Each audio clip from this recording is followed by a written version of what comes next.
I remember I was in a meeting room and I just got a request to push a little harder, dig a little deeper, and I basically broke down in the conference room. Mental health is a big topic in energy industry, or I will say in general at the workplace, but it's easy to not talk about it. And we see more and more people taking time off work because of stress and mental ill health, and worse. I had to take some time off, and I was really lucky. And in that kind of reflection, I just realized that I don't want people to go through this. I can say like 5 or 10 years ago, if you say like I'm stressed, everybody might laugh on you, Roll their eyes, yeah. You Yes, can't yeah. hack it. My ask for people and my ask for leaders is to know what stress feels like for you, know what stress looks like in your team. Is this midlife crisis real?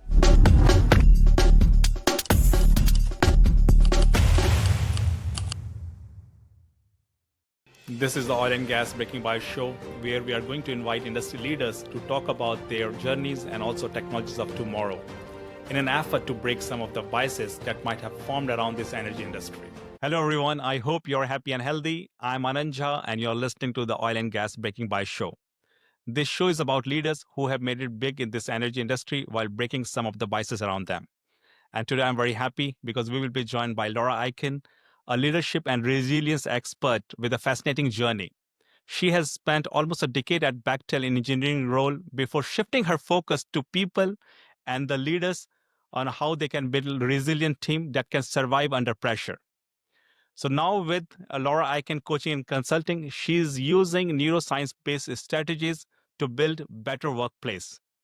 So without any further delay, let's deep dive into her journey and also learn some insights about leadership and also how can you thrive under pressure work environment. And I think that's everybody understand what I'm talking about. This oil and gas energy industry can be very challenging, but now we have an expert, so learn from her.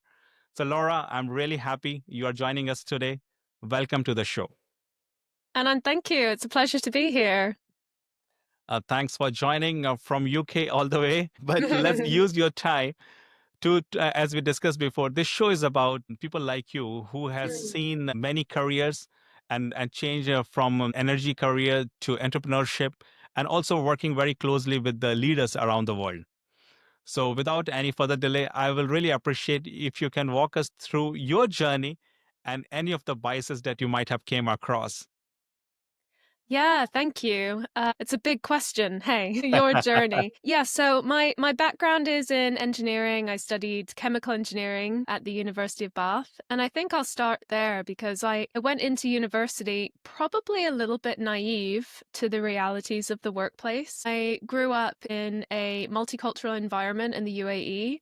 So when I went to school, there was people from everywhere, all types of race, religion, backgrounds, and it was a really nourishing environment to grow up in. And I thought the world was like that, that was the only experience that I had. And it wasn't until university and then maybe the early years of work that I realized that, there is a dominant group often in the workplace.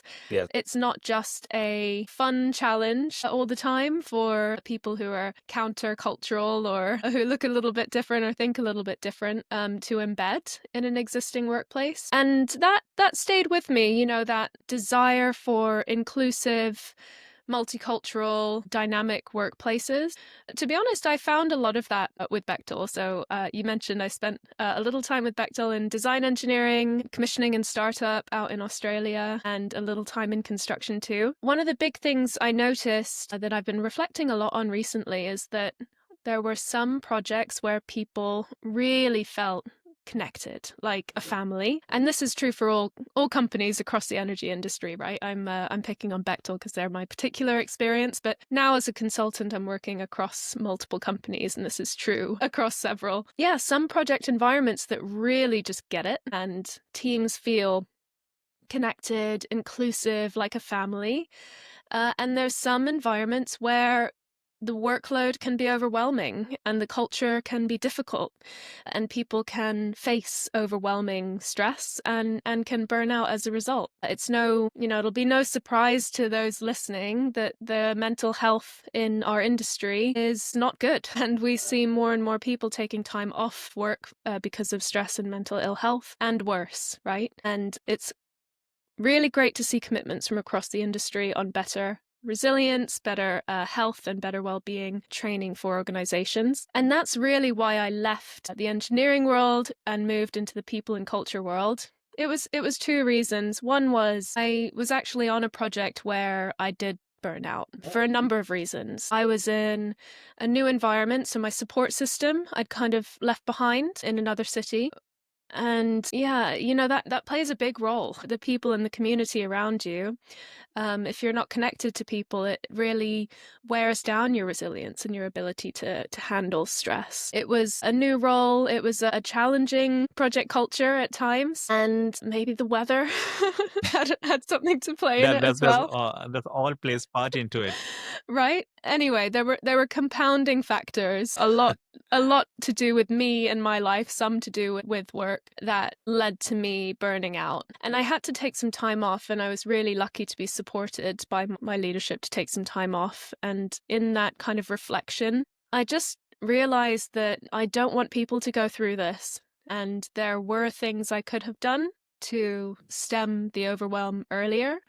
There were things I could have asked for, and there were things that the company could have done too.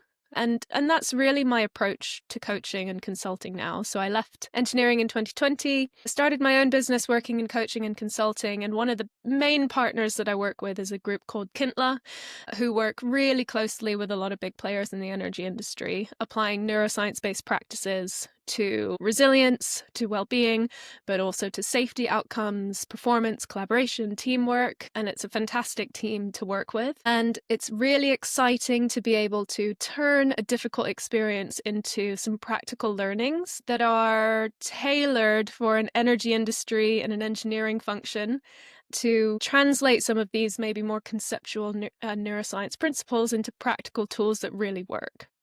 That So makes there's a sense. little bit of the No, no, story. definitely. Like it's very fascinating. And you hit actually few of the points that sometimes they are ignored. You talk about the culture, you talk about the diversity and the mental health, like recently it started to getting more and more traction, like more and more attention from the companies and from the individual. But I can say like 5 or 10 years ago, if you say like I'm stressed, everybody might laugh on you. Roll their eyes. Yeah, you Yes, can't yeah. hack it. Yeah, there's like, oh, you don't want to do that work, but it's fascinating. You talk about your own journey. Like, how was that experience? Like I know it's very hard for an individual, but the people around you to explaining like what you are going through and what you did to overcome that challenge. Yeah, it's really difficult to describe, because when you are approaching burnout, you don't have any resources left to kind of process what you're going through, to have any sort of higher level logic around what you're going through. You're in a severe fight or flight response, and your body is sort of in a state of threat at that point, and it's just trying to survive. So function goes down in a lot of ways, so it can be really difficult to describe. And I had some great people around me who could see that I was different and I was, not myself.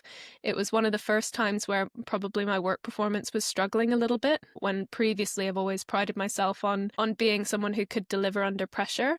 And yeah, I think it gets to a point where there's just nothing left, and there's could be just a small thing that pushes you over the edge. And mine was, yeah, I remember I was in a meeting room, and I just got a request to push a little harder, dig a little deeper, and I basically broke down in the conference room. Luckily, there were only two people there, one of whom told me to go home, which is what I did. So look, it's so different. It's so difficult to communicate Yes, what you're going through when you are going definitely. through it.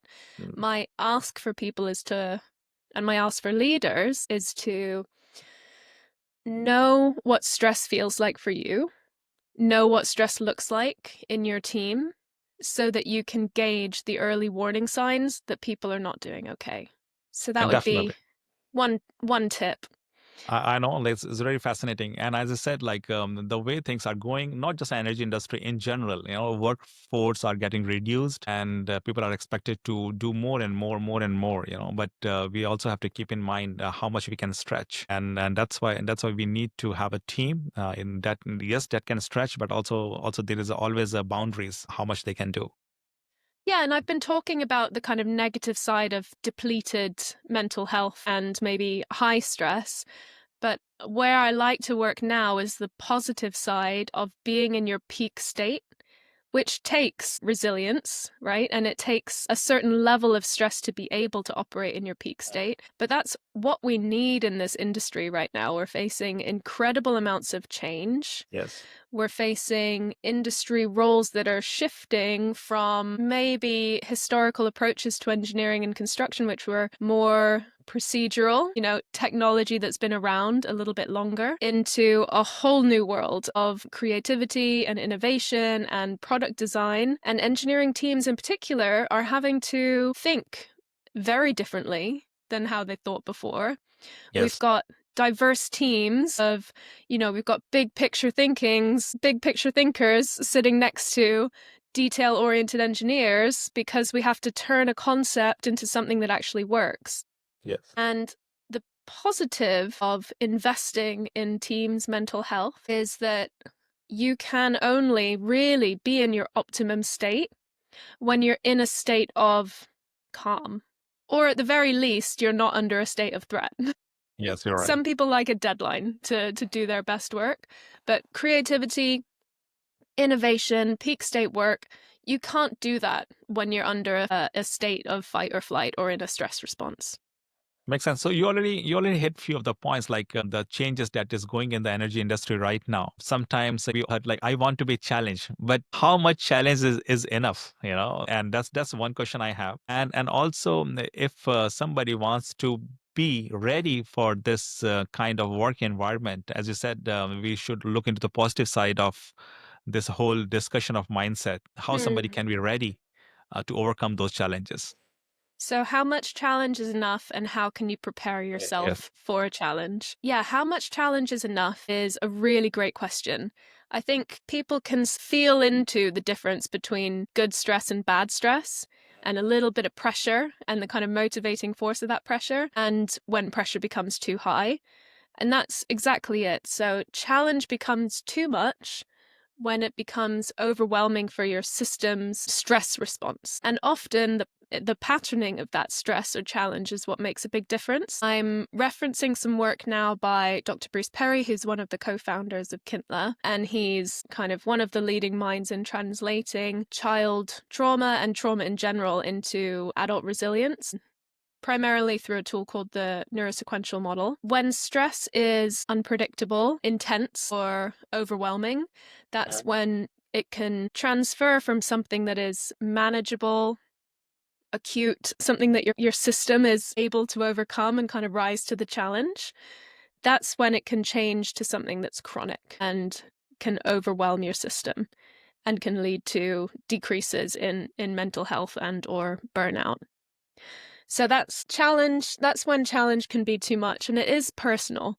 Different people have different capacities for stress based on our upbringing, our early experiences, our later in life experiences. Like I said, the connectivity and the support systems you have around you, there's so much that can influence your capacity for stress.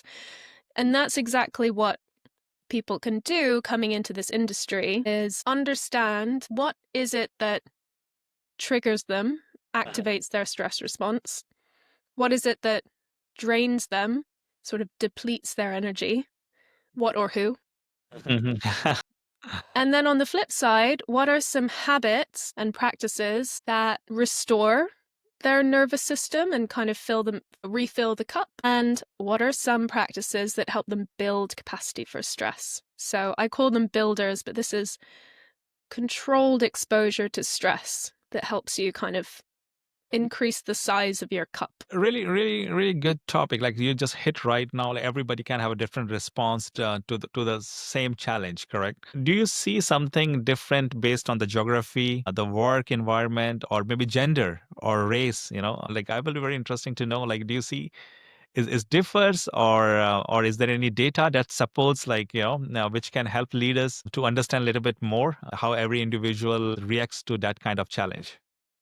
Yeah, and perhaps I can link you to some data to share in your notes. So it's fairly well documented now that underrepresented groups can face higher levels of stress and burnout. Early career professionals have a higher risk of burnout also. If you think about it from the terms of a woman in engineering or a ethnic minority in engineering or the energy industry, if you are coming into work and there's already a baseline of pressures that you have to deal with, right?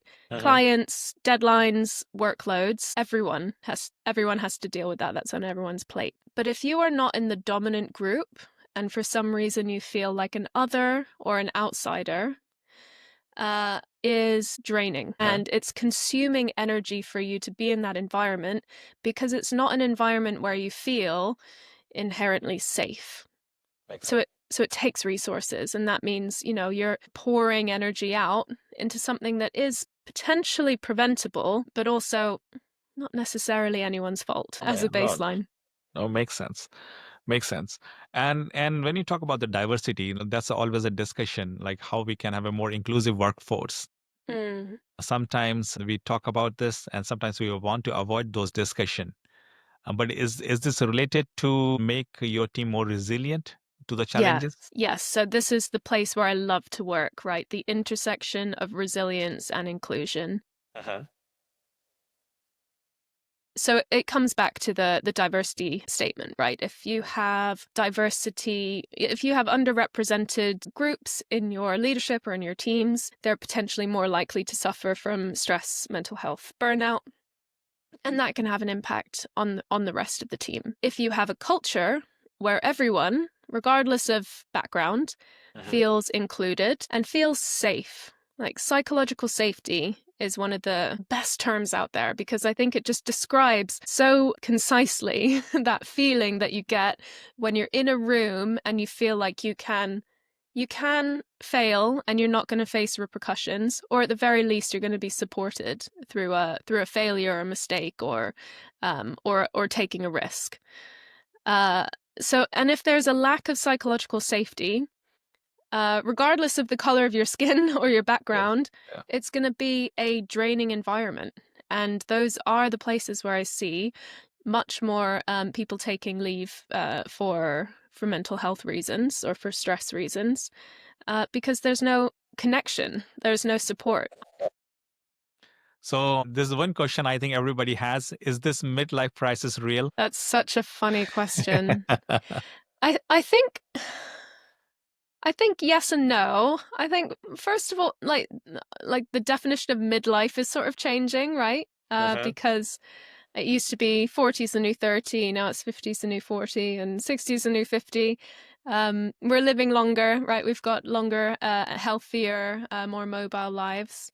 But what I will say is that age-based milestones are a great time to reflect on, how has my career been? How has my life been? Am I doing what I thought I would be doing? Am I happy? Am I satisfied? And I think that's real. I think it's a natural part of the sort of human psyche to, on a big birthday, spend a little bit of time in reflection. And I actually think that's a really healthy habit, not just on big birthdays. I recommend a little reflection exercise every day, whether it's the end of your workday or end of your evening. I think where the crisis point comes is when people realize I'm not doing what I wanted to do, or I feel unfulfilled in some way, or this isn't enriching my life as much as I wanted it to. And that's the positive and the downside of reflecting, right? Sometimes you can reflect on your situation and you can be unhappy with the answer. An alternative, I think, to the midlife crisis or the big reflection is exactly what I said. So introducing smaller but still meaningful reflection points into your daily routine or maybe weekly routine to bring yourself a little more into alignment on your values, the way you want to live your life, the way you want to work, the things that you're grateful for, the things that about you that you'd like to tweak, little personality traits maybe that you're not so proud of. And I think the daily habit becomes much more helpful than the momentous redirection that can happen at milestone ages. I think this continuous improvement is important. But one thing about reflection actually is a very tricky point. Mm. Sometimes when you go into reflection, you can go into what if scenarios, Hmm. and that can also is not healthy. Because if you're keep thinking like what you could have done. So how do you think this, and like how much reflection is good? Where is a tipping point where instead of a reflection to do something better, instead of you go in the victim mode? Yeah, I can give you a few questions to get started. And I would say, 15 minutes a day is enough. 10, 15 minutes a day is enough to be spending in reflection. I think some great questions are, what went well today? What will I tweak tomorrow? And they're specific enough that you can kind of reduce the what if scenarioing, right? Because it's a day time frame. What am I grateful for? I think that really inspires a growth mindset, having that grounding in the things that are going well and the sort of blessings in your life. Yeah, those are the three questions I tend to center on in my reflection practice. That's great to know. What would you add? I will say reflection is important, but look on the positive side. Yeah. Look on the positive side, because every day there could be some challenges, like something somebody said to you. But let's move on from those things, Hmm. and instead of just hanging on those negative thoughts, you can say what you could have done better, and Yeah. try to do this in the future. Because if you're stuck in the what if scenarios, and I have heard many people, they're stuck in those what if scenarios for long, and they cannot enjoy the present. They Yeah. cannot enjoy the present time. So it's important to live in the present and think about the future and move Yeah. on from the past. Maybe the question to add then is, what am I letting go of? Yes, yeah, definitely, Yeah, and or what am I moving on from? Which that's I like. It's a really valid point, especially if you've got a more hyperactive or anxious mind. It can be very easy to slip into that rumination on what's not going well, and your mind is very good at telling you lies because it's trying and to keep you safe, right? But it's actually not that. Our primitive brains, our stress response and uh, our fight or flight systems, they don't really know the difference between they a don't know. real threat Definitely. and a nasty email or a conflict at work, right? So they can go into overdrive to protect us and sort of tell us lies. And you can train your brain either way. Like You can, yeah. You've that's got millions of cells eavesdropping into your thoughts and conversations. So yeah, you absolutely have the power to shift it and shape it one way or another. that makes sense. So let's talk about your journey, because a very fascinating journey. As like you have spent time in UAE, now you are in UK, and also you have worked as an engineer and now doing this consulting and coaching. Hmm. If you have to reflect back on your own journey, what changes you could have made, and what changes you would make if you're given that opportunity? Yeah, I will answer the question honestly. Well, I will give you a more practical answer than I wouldn't change anything because it shaped who I am today. But I do genuinely feel that the experiences, good and bad, were all learning opportunities. They're all shaping opportunities, and they did create who I am. If I didn't spend so long in engineering before realizing how much I loved being in coaching and consulting, I wouldn't have the grounding that I do, that I'm able to bring to my clients now in the practical. Right. Yes. So I really am grateful for the whole span of the career, living in different countries, working with different teams, being faced with different challenges, some of which I could rise to and some of which were just more difficult. Yeah, it's really difficult. I don't know if there was something I could change. If I was going to reframe this and say, if someone else was in the same situation, what advice would I give them to have a better time of things when I was having a hard time? It would be to focus more on creating community, because community and connection is one of the biggest things that impacts our ability to handle stress and our ability to be resilient.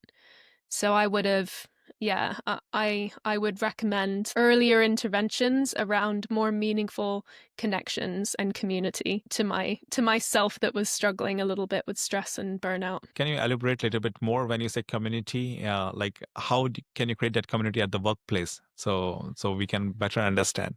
Yeah, yeah. So, I mean, it could be in work, but it could be out of work as well. I think one great mechanism for community in work is employee resource groups or affinity groups or social groups or clubs or Mhm. anything where people are coming together. They can be harder to keep going in a high pressure a working environment when people don't have the time for their day jobs, let alone for a volunteering organization, but they're a place to start. Leaders can influence connection and connectivity in their teams through things like team builders, but also it doesn't have to be huge one off events. It can be small moments of slightly more meaningful conversation. So instead of, did you get the job done? The how are you? How's your family? What are your plans Small for a talks, yes. holiday this Yeah. year, right? So that's in work. And then outside of work, community looks different for different people. I found a little bit in yoga. So I've been practicing yoga since I was a teenager and spent some time teaching yoga. And I still lead retreats where I combine the leadership and the coaching and the yoga and the sort of holistic and physical wellness practices. So I started to find a little bit of community when I was, feeling really low in the yoga studio. But I think by then it was probably a bit too little too late. But others can find it in church, right? In You're right. hobbies, in parent groups. There's plenty of ways to find people who you feel connected to and safe with. And that's That makes really sense. bolstering for your resilience. Makes sense. Makes sense. That's a really good advice. So community plays a role in your personal growth and also mental stability. I would say mental growth as well. A huge role, yeah. No, that's great. So that brings us to our really interesting section. I would The say of this interview process, rapid fire. rapid fire round. Yes. So are you ready, Laura? I think so. Let's see how much ready you are. So let me ask you the first question. What's one leadership lesson you wish more people knew about it? Yeah, great question. I think it's that leadership is personal and you don't have to adopt the style of the best-selling book. It's There are more many books. about There are many or books the on. men it's more about doing a deep dive into who you are and what your values are and what approach you want to have first. Yes. And that's more important than reading a book. That's very interesting. If you could have a coffee with any leader, past or present, who would it be and why? Great question. I would really love a coffee with Ariana Huffington. I think Okay. she's combined high performance leadership and well being in a really unique way. And I'd love to pick her brains about that process. And that's great. What's one thing people would be surprised to learn about you? I already slipped about the yoga teacher thing. Uh, Maybe that I have 4 tattoos? Okay, that's a good one. I saw one, and that's on your hand. Yeah. Yeah, and Okay. my mum and my sister both have the same one. Okay. Again, that's good to know. So we talked about handling productivity, how to perform under pressure. So what would be your go-to productivity hack? Go to productivity hack. There's so many to pull from. I think it's around, and I learned this recently from a friend of mine. Buoyancy over balance. Buoyancy being some weeks are going to be busier than others. Some weeks are going to be more spacious than others. And if you embrace buoyancy over balance, you're kind of making the best of both worlds. Striving for a 50-50% balance across every week, I think can end up draining you even more because you're almost going against the grain, you're going against your schedule to try and force fit a inherently unpredictable work Yes. schedule into a structure. Now, I love structure. I love me some, routines and scaffolding. But ever since I started thinking about buoyancy instead of balance, it just gives me so much more space to divert from the routine in a productive, healthy way. That makes sense. This makes perfect sense. And the last, not the least, if Mhm. leadership is about superpower, what would be your superpower? I think my superpower is empathy. I think I'm skilled and also maybe trained in understanding how people feel. And I think that's something, yeah, again, I'm really grateful for because I think it's really powerful and really validating for people to be seen and to be heard. And yeah, I really love being able to give that experience to people. Okay, let me ask you another question. Yeah. Is it how are you feeling? Let me ask you another question. The superpower you wish you had. Superpower I wish I had. Maybe it would be superpower I wish I had. Going through my week, I think the skill, it's going to be such a cliche to be to slow down time, right? Because I'm busy too, right?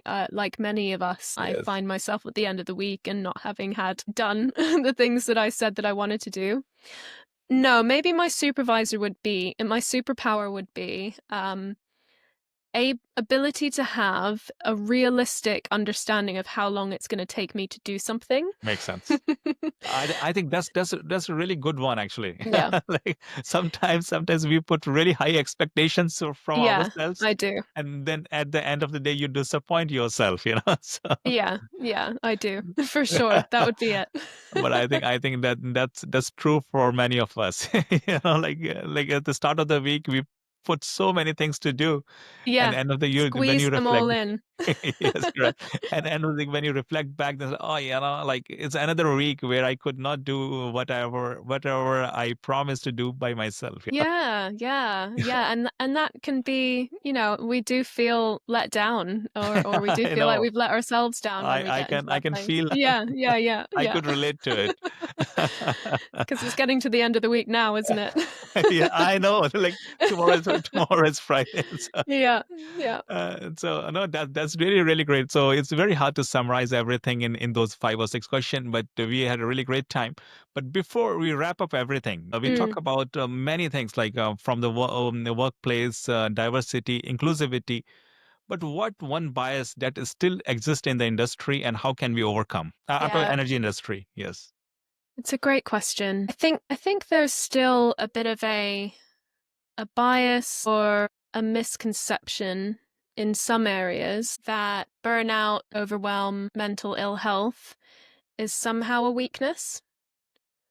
Or an inherent flaw in a person. And there are so many factors, internal to the person and external to the person, to do with the workplace that influences a person's ability to handle stress and be resilient and rise to the challenge. And I think I still see, that person can't hack it in this industry.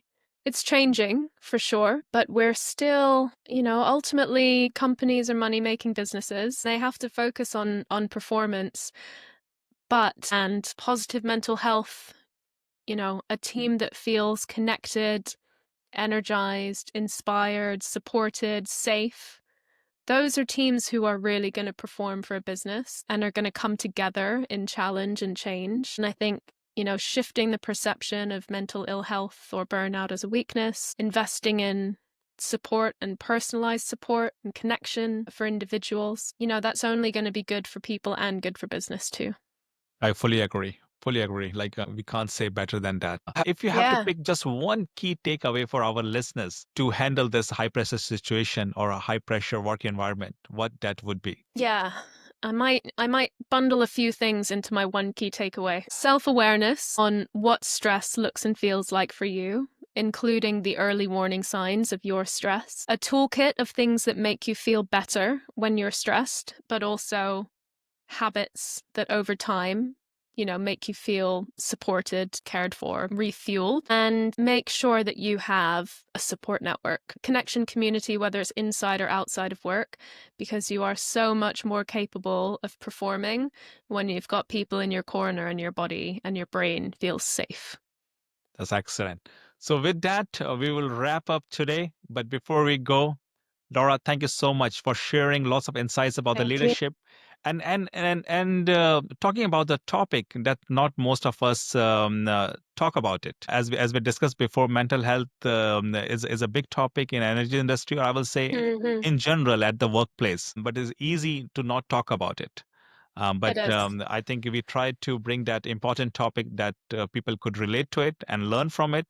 And instead of avoiding it, take it as a challenge and work on it. And there are so many tips Laura had shared today. You can use those tips to perform better. So, Laura, before we sign off, anything to add here?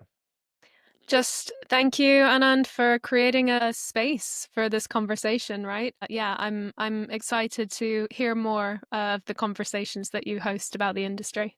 Thank you so much. So, with that, I will sign off for this week. Keep listening, Oil and Gas Breaking by Show. Have a great day. Thank you. Thank you.